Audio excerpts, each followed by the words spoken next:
Hello friend, welcome to cine woodhub one channel. आज हम बात करेंगे राजपूत 1982 की हिंदी रोमांटिक एक्शन फिल्म है जिसमें धर्मेंद्र, विनोद खन्ना, राजेश खन्ना, हेमा मालिनी, टीना मुनीम और रंजीता कौर ने अभिनय किया है। इसका निर्देशन विजय आनंद ने किया था। इस फिल्म को बनने में कई साल लग गए।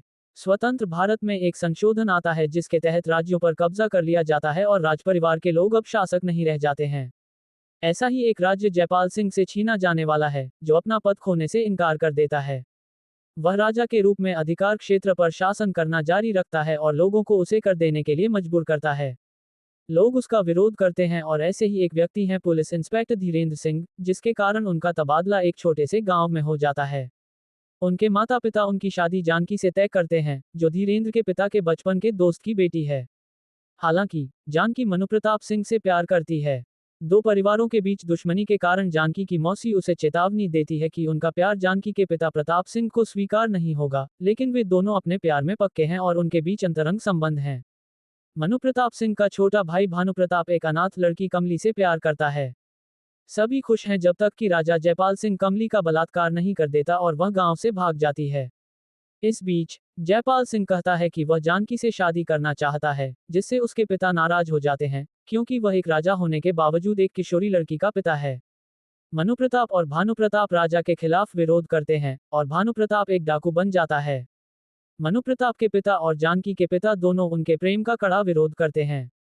जानकी की इच्छा के विरुद्ध धीरेन्द्र सिंह से जबरन शादी करा दी जाती है। जब जानकी अपने पति के घर के लिए निकलती है तो उसे जयपाल सिंह के भतीजे द्वारा अपहरण कर लिया जाता है, जो उसके साथ बलात्कार करने की कोशिश करता है। हालांकि मनुप्रताप उसे गोली मार देता है और वह जानकी पर गिर जाता है, जो घोड़े से गिरने के कारण बेहोश हो जाती है। धीरेन्द्र को गलतफहमी हो जाती है कि जानकी के साथ बलात्कार हुआ है और वह उसे छूना नहीं चाहता। 2 महीने बाद उसे पता चलता है कि जानकी गर्भवती है और उसे संदेह है कि यह बलात्कार का परिणाम है और वह उसे गर्भपात कराने के लिए कहता है, लेकिन जानकी जानती है कि यह मनुप्रताप का बच्चा है। जानकी एक बेटे को जन्म देती है और वह मनुप्रताप को ये बताने के लिए जेल जाती है। हालांकि मनुप्रताप, जो धीरेन्द्र को एक अच्छा आदमी पाता है, जानकी को अपने पति के साथ रहने और उसे भूल जाने की सलाह देता है। जानकी उसकी बात मानती है और धीरेन्द्र से उसके द्वारा किए गए सभी दुखों के लिए माफी मांगती है। धीरेन्द्र पहले तो बच्चे को देखने से मना कर देता है, लेकिन उसके बच्चे को स्वीकार कर लेता है और वादा करता है कि वह बच्चे को अपना बच्चा ही मानेगा। जयपाल सिंह अपनी बेटी जया को शिक्षा के लिए विदेश भेज देता है ताकि वह उससे सवाल न कर सके। मनुप्रताप और भानुप्रताप के पिता की जयपाल सिंह द्वारा हत्या कर दी जाती है और भानुप्रताप उससे बदला लेने की प्रतीक्षा करता है। 7 साल बीत जाते हैं और धीरेन्द्र सिंह अब पुलिस अधीक्षक बन जाते हैं। उन्हें पता चलता है कि कई डकैत इकट्ठे हो गए हैं और वे कई इलाकों में लूटपाट कर रहे हैं और इसका मूल कारण जयपाल सिंह है, लेकिन उनके पास इसे साबित करने के लिए कोई सबूत नहीं है। भानुप्रताप, जो अब भवानी नाम का डाकू है, पैसे चुराता है और गरीबों की मदद करता है। मनुप्रताप जेल से रिहा हो जाता है और एक रात धीरेन्द्र सिंह के घर में रहता है। वहां उसकी मुलाकात उसके बेटे से होती है, जो अपने पिता धीरेन्द्र से बहुत प्यार करता है। हालांकि वह ये नहीं बता पाता कि वह कौन है, लेकिन वह बच्चे से बहुत प्यार करता है। कमली अपने बेटे के साथ गांव के बाहर नाजायज जिंदगी जी रही है। जयपाल सिंह की बेटी जया विदेश से लौटती है। भानुप्रताप जयपाल सिंह से बदला लेने के लिए उसका अपहरण कर लेता है, जिसने एक बार अपनी प्रेमिका के साथ बलात्कार किया था। बाद में भानुप्रताप जयपाल को जया को मारने की धमकी देकर कमली से शादी करने के लिए मजबूर करता है।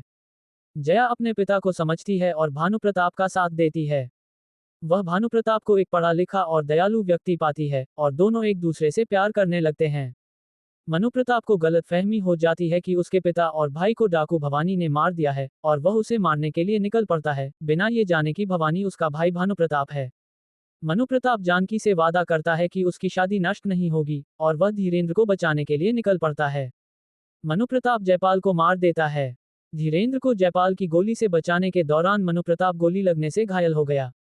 मनुप्रताप धीरेन्द्र को बताता है कि एक आदमी सिर्फ इसलिए पिता नहीं बन सकता क्योंकि वह एक बच्चे का पिता है और धीरेन्द्र जानकी के बेटे का पिता हो सकता है। मनुप्रताप उसकी बाहों में मर जाता है। धीरेन्द्र बच्चे को मनुप्रताप की चिता जलाने देता है और जानकी को देखकर भानुप्रताप बच्चे की सच्चाई समझ जाता है। धीरेन्द्र मनुप्रताप के बच्चे और जानकी से मिल जाता है। हमारा वीडियो पसंद आया तो लाइक करे, शेयर करे और सब्सक्राइब जरूर कर दीजिए।